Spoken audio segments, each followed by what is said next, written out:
আজকে আমরা খুব গভীর আর জটিল একটা সম্পর্ক নিয়ে কথা বলবো। সম্পর্কটা হলো দারিদ্র্য আর পরিবেশের সমস্যার মধ্যে, বিশেষ করে আমাদের বাংলাদেশের প্রেক্ষাপটে। চলুন এই চক্রটা ঠিক কিভাবে কাজ করে সেটার ভেতরে ঢোকা যাক। আচ্ছা, শুরুতেই একটা প্রশ্ন। দারিদ্র্য কি পরিবেশকে নষ্ট করে, নাকি পরিবেশ নষ্ট হওয়ার কারণেই দারিদ্র্য বাড়ে? কোনটা কারণ আর কোনটা ফল? এই প্রশ্নটা কিন্তু আমাদের আজকের আলোচনার একেবারে কেন্দ্রে থাকবে। তো প্রথমে দেখা যাক এই দুটো বিষয়ের মধ্যে যোগসূত্রটা আসলে কতটা গভীর। বিশেষজ্ঞরা অর্থনীতি আর পরিবেশ নিয়ে যারা কাজ করেন তারা একটা শব্দ ব্যবহার করেন, পভার্টি এনভায়রনমেন্ট নেক্সাস। এই নেক্সাস শব্দটার মানে হলো একটা গভীর যোগাযোগ বা চক্র। তত্ত্বটা খুব সহজ। এটা বলে যে দারিদ্র্য আর পরিবেশের ক্ষতি এগুলো কিন্তু আলাদা কোনো ঘটনা না, বরং এরা একটা চক্রের মতো, একটা আরেকটাকে ক্রমাগত প্রভাবিত করছে। তো এই দুষ্ট চক্রটা এটা ঠিক কিভাবে কাজ করে? দেখুন, এই চক্রটার কিন্তু দুটো দিক আছে। প্রথমত, দারিদ্র্য নিজেই পরিবেশের ক্ষতি করে। কেন? কারণটা খুব সাধারণ। যখন কারো জন্য প্রতিদিনের খাবার জোগাড় করাটাই একটা যুদ্ধ, তখন তার পক্ষে তো আগামী দিনের পরিবেশ নিয়ে ভাবাটা প্রায় অসম্ভব, তাই না? একটা উদাহরণ দিই, ধরুন গ্রামের একজন গরিব মানুষ যার রান্নার জন্য গ্যাস বা বিদ্যুৎ কেনার সামর্থ্য নেই। তাকে কি করতে হবে? বাধ্য হয়েই তো জ্বালানির জন্য গাছ কাটতে হবে, তাই না? বা ধরুন খাবারের জন্য বাধ্য হয়েই হয়তো প্রয়োজনের চেয়ে বেশি মাছ ধরতে হচ্ছে। এই কাজগুলো কিন্তু তারা জেনে বুঝে পরিবেশ নষ্ট করার জন্য করে না। তাদের কাছে ওই মুহূর্তের প্রয়োজন মেটানোটা সবথেকে জরুরি। আচ্ছা, এবার চক্রের উল্টো দিকটা দেখা যাক। যখন পরিবেশটা ক্ষতিগ্রস্ত হয় তখন তার সবচেয়ে বড় আঘাতটা কাদের ওপর আসে কিন্তু ওই গরিব মানুষগুলোর ওপরই। কারণ তাদের জীবন জীবিকা পুরোটাই তো প্রকৃতির সঙ্গে বাধা।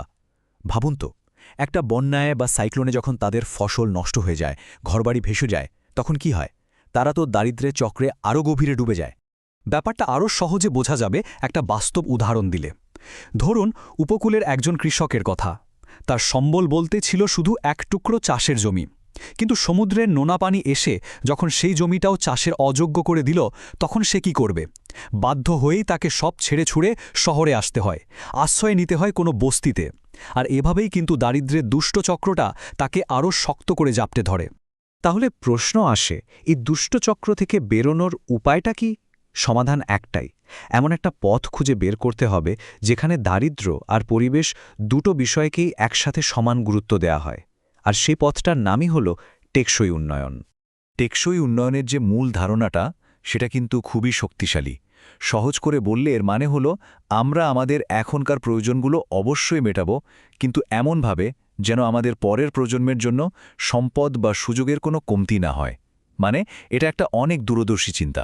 অনেকেরই একটা ভুল ধারণা আছে যে টেকসই উন্নয়ন মানেই বোধহয় শুধু গাছ লাগানো বা পরিবেশ বাঁচানো। কিন্তু বিষয়টা মোটেও তা না, এটা তার চেয়ে অনেক বড়। এটা আসলে তিনটা মূল খুঁটির উপর দাঁড়িয়ে আছে, আর এই তিনটার মধ্যে ভারসাম্য রাখাটা খুব জরুরি। এই তিনটা খুঁটি কি? প্রথমটা হলো অর্থনৈতিক উন্নতি, মানে দেশের উন্নয়ন হতে হবে। দ্বিতীয়টা হলো সামাজিক সমতা, মানে সমাজে সবাই যেন সমান সুযোগ পায়, বৈষম্য কমে। আর ৩ নম্বরটা হলো পরিবেশ রক্ষা। যখন এই তিনটা জিনিস একসাথে তাল মিলিয়ে চলে, শুধু তখনই কিন্তু আসল টেকসই উন্নয়ন হয়। এর যে কোনো একটাকে বাদ দিলে চলবে না, পুরো সিস্টেমটাই নষ্ট হয়ে যাবে। আচ্ছা, তো তত্ত্বের কথা তো অনেক হলো। এবার দেখা যাক আমাদের বাংলাদেশে এই দুষ্টু চক্রটা ভাঙার জন্য বাস্তবে কি উদ্যোগ নেওয়া হচ্ছে। জানেন, বাংলাদেশে কিন্তু বেশ কিছু অসাধারণ কাজ হচ্ছে। যেমন ধরুন, উপকূলের নোনামাটির জন্য লবণ সহনশীল নতুন ধানের জাত তৈরি করা হয়েছে। ফলে কি হচ্ছে? কৃষকরা সেখানেও এখন ফসল ফলাতে পারছেন। আবার দেখুন সামাজিক বনায়ন, যেখানে এলাকার লোকজনকে দিয়েই গাছ লাগানো হচ্ছে এবং সেই বন থেকে আয়ের একটা অংশ তারা পাচ্ছেন। এতে তাদের রোজগারও হলো, আবার পরিবেশও বাঁচল। আরেকটা দারুণ জিনিস হলো গ্রিন ফাইন্যান্স, মানে কেউ যদি পরিবেশবান্ধব কোনো ব্যবসা করতে চায় তাকে কম সুদের লোন দেয়া হচ্ছে। খেয়াল করে দেখুন, প্রত্যেকটা কাজেই কিন্তু দারিদ্র্য কমানো আর পরিবেশ রক্ষা দুটোই একসাথে হচ্ছে। সব কিছু মিলিয়ে আমরা কিন্তু একটা রাস্তার মোড়ে এসে দাঁড়িয়েছি। এখান থেকে পথ দুটো, আর আমাদেরই ঠিক করতে হবে আমরা কোন পথে হাঁটতে চাই, কোন ভবিষ্যৎটা বেছে নিতে চাই। এখানে পুরো বিষয়টা একবারে পরিষ্কার হয়ে যাবে। একদিকে আছে দুষ্ট চক্রের গল্পটা, যেখানে দারিদ্র্যের কারণে পরিবেশের ক্ষতি হচ্ছে, আর সেই ক্ষতির কারণে দারিদ্র্য আরও বাড়ছে। এর শেষটা কোথায়? আরও বেশি প্রাকৃতিক দুর্যোগ আর মানুষের কষ্ট।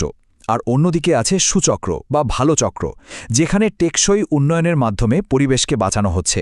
আর সেই সুরক্ষিত পরিবেশই মানুষের জন্য লম্বা সময়ের আয়ের সুযোগ করে দিচ্ছে। এর ফলাফল দারিদ্র্য থেকে মুক্তি আর সবার জন্য একটা নিরাপদ পৃথিবী। তো প্রশ্নটা হলো, আমরা কোন চক্রটাকে বেছে নেব? একটা ভালো খবর হলো, বাংলাদেশ কিন্তু বসে নেই। একটা জাতীয় কৌশল নিয়ে কাজও শুরু হয়ে গেছে। এই সবগুলো সমস্যাকে একসাথে সমাধান করার জন্যই একটা বড় পরিকল্পনা নেওয়া হয়েছে, যার নাম মুজিব ক্লাইমেট প্রসপ্যারিটি প্ল্যান। এই প্ল্যানটা সম্পর্কে কিন্তু আরও বিস্তারিত জানার সুযোগ আছে, আর সেটা জানাটাও খুব জরুরি।